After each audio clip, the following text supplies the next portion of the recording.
थाना छाता कोतवाली में केडी मेडिकल कॉलेज अकबरपुर के प्रबंधक व चिकित्सकों सहित 10 लोगों के विरुद्ध गैर इरादतन हत्या आईपीसीसी की धारा 304 का मुकदमा दर्ज किया गया है। मथुरा वृंदावन नगर निगम के सहायक नगर आयुक्त राजकुमार मित्तल ने कोर्ट के माध्यम से कोतवाली छाता में दर्ज कराई एफआईआर में आरोप लगाया है कि उनके पिता ओम प्रकाश मित्तल को कोरोना संक्रमित होने पर 27 अप्रैल को केडी मेडिकल कॉलेज में भर्ती कराया गया था, जिनकी केडी मेडिकल कॉलेज के स्टाफ द्वारा उपचार में भर्ती की गई लापरवाही के कारण 28 अप्रैल 2021 को मृत्यु हो गई। केडी मेडिकल कॉलेज प्रबंध व चिकित्सा स्टाफ कोरोना मरीजों से उपचार के नाम पर लूट में लगा हुआ था, जिन्होंने समय पर मेरे पिता ओम प्रकाश मित्तल इलाज का लाभ नहीं कराया।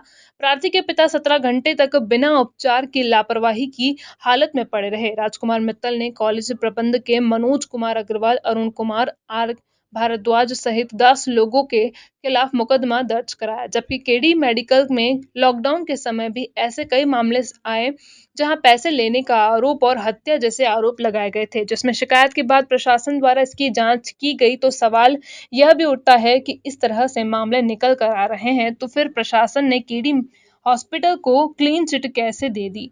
अब देखना यह है कि मामला दर्ज होने के बाद क्या कार्यवाही अमल में लाई जाती है या फिर प्रशासन और स्वास्थ्य विभाग द्वारा अस्पताल प्रबंधन को क्लीन चिट दे दी जाएगी। यूपी न्यूज के लिए मथुरा चीफ से एडिटर मनोज सिरोही की रिपोर्ट। में जो मुकदमा दर्ज हुआ है केडी हॉस्पिटल क्या है? कल थाना छाता में एक अभियोग पंजीकृत कराया गया था, जिसके वादी श्री राम कुमार मित्तल जी हैं। यह अभियोग माननीय न्यायालय के आदेशानुसार पंजीकृत किया गया है। उनके द्वारा अवगत कराया गया है कि उनके पिता की कोविड की बीमारी की स्थिति में हॉस्पिटल में भर्ती कराया गया था, जिससे सही से इलाज न करने के कारण उनकी मृत्यु हो गई है। तो इस संदर्भ में चिकित्सकों एवं प्रबंधक के खिलाफ अभियोग माननीय न्यायालय के आदेशानुसार पंजीकृत किया गया है। अग्रिम विवेचनात्मक कार्रवाई साक्ष्यों के आधार पर की जाएगी एवं इसका प्रकरण का विधिक निस्तारण किया जाएगा। कितने लोगों के खिलाफ मुकदमा दर्ज हुआ है इसमें? यह कुल 10 लोगों के खिलाफ अभियोग पंजीकृत किया गया है। ठीक। आपने एक मुकदमा दर्ज कराया, क्या मुद्दा है और किस संस्थान के खिलाफ कराया गया है? मेरे पिताजी की तबीयत कोविड से ख़राब हुई थी अप्रैल में, तो 27 तारीख को जब उनकी ऑक्सीजन का थोड़ा सा लेवल लो हुआ, 90-91 के आसपास था, तो चिंतावश, चूँकि मैं भी कोविड था और परिवार के बाकी लोग भी कोविड थे, तो चिंतावश मैंने उनको सरकारी डॉक्टरों की सलाह पे उसमें केडी हॉस्पिटल मेडिकल कॉलेज में भर्ती कराया था। और उस समय डॉक्टरों से भी बात हुई थी, वहाँ की मैनेजमेंट से भी बात हुई। उन्होंने कहा कि कोई चिंता की बात नहीं है, उनके साथ पेपर वगैरह शेयर किए थे। तो कहा चिंता की बात नहीं, थोड़ी ऑक्सीजन कम है, बाकी सब ठीक है, आप इनको भेज दीजिए। मेरे पिता बिल्कुल स्वस्थ थे। उनको मैंने 27 तारीख को लगभग दोपहर को 3 बजे भर्ती कराया, और 3 बजे भर्ती कराने के बाद मुझे किसी ने भी मुझसे रात 10 बजे तक किसी से ना कोई बात हुई, ना किसी ने मुझे हालचाल बताया। मैं कम से कम 20-30 बार फ़ोन किया, मैसेज किया, किसी ने मुझे कोई रेस्पॉन्स नहीं दिया। तो रात में फिर 9, 9:30, 10 बजे के आसपास मेरी बात हुई।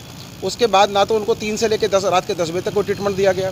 फिर अचानक मुझको 28 तारीख को सुबह 8:30 बजे फ़ोन करके बता दिया गया कि आपके पिताजी की मृत्यु हो गई है, और जबकि मेरे पिता बिल्कुल स्वस्थ थे। और केवल 16 घंटे बाद उनकी हत्या केडी वालों ने कर दी। और मैं उसके लिए प्रयास कर रहा था प्रशासन स्तर पर, स्थानीय स्तर पर, कि मेरे प्रकरण में समुचित जांच हो जाए, निष्पक्ष जांच हो जाए और दोषियों के विरुद्ध कार्रवाई हो। जब मुझे प्रशासनिक स्तर से कोई सहयोग प्राप्त नहीं हुआ, तो मेरे द्वारा कोर्ट की शरण ली गई और मेरे द्वारा दोषियों के विरुद्ध प्राथमिकी दर्ज कराने के लिए कोर्ट का सहारा लेके कोर्ट ने 10 अगस्त को आदेश किया, और थाना कोतवाली छाता ने कल उसमें 17/8 को प्राथमिकी दर्ज की। किन के खिलाफ मुकदमा दर्ज किया वहाँ गया? पे जैसे जो क्रम रहा होगा, जैसे हॉस्पिटल में मौत हुई थी पिताजी की, किस वजह से हुई थी, क्या लगा? उनको, मेरे पिताजी को सिटी स्कोर की अगर हम बात करते हैं कोविड में, तो सिटी स्कोर उनका 6 था, और 6 सिटी स्कोर बहुत ही नॉर्मल स्कोर होता है। और उनका इलाज प्रॉपरली डॉक्टर चैतन्य गुप्ता वृंदावन से चल रहा था। वो बिल्कुल स्वस्थ थे, उनको ना सांस में दिक्कत थी, ना बुखार था, ना खांसी थी। केवल उनका 27 तारीख को ऑक्सीजन कम हुआ। मुझे ये पूरी शंका है, चूँकि उनका ऑक्सीजन लेवल घर पर डाउन हुआ था, तो मुझे ये शंका है कि उन्हें जब मैंने भर्ती कराया, और भर्ती कराने से लेकर उनकी मौत के समय तक उनको कोई भी ना तो ऑक्सीजन दी गई, ना उनका इलाज किया गया। इस संबंध में मैंने केडी हॉस्पिटल से इन राइटिंग मांगा था कि मुझे ये बताया जाए कि कहाँ तो उनको रखा गया। सीसीटीवी फुटेज मैंने मांगे, डॉक्टर्स के नाम मांगे, नर्सेस के नाम मांगे। उन्होंने सब चीज़ मुझे देने से इन राइटिंग मना किया और मुझे नहीं दिया। क्या लगता है आपको, क्या लापरवाही किसकी रही होगी और किस तरह से और लापरवाही मैं ये तो नहीं कह सकता कि पूरे केडी मेडिकल ने की जो डॉक्टर्स और जो नर्स कंपाउंडर उनके ट्रीटमेंट में थे, जिनको उनकी सेवा के लिए लगाया जाना चाहिए था या जिनको सेवा करनी थी, उन्होंने किसी ने भी उसमें कोई मदद नहीं की, ना उनको इलाज दिया और उनको एक अकेले कमरे में डाल दिया, ना उनको ऑक्सीजन दी ना मेडिसिन दी। आपने किन किन के खिलाफ मुकदमा दर्ज कराया, क्या लगता है आपको कुछ पैसे भी लिए आपसे?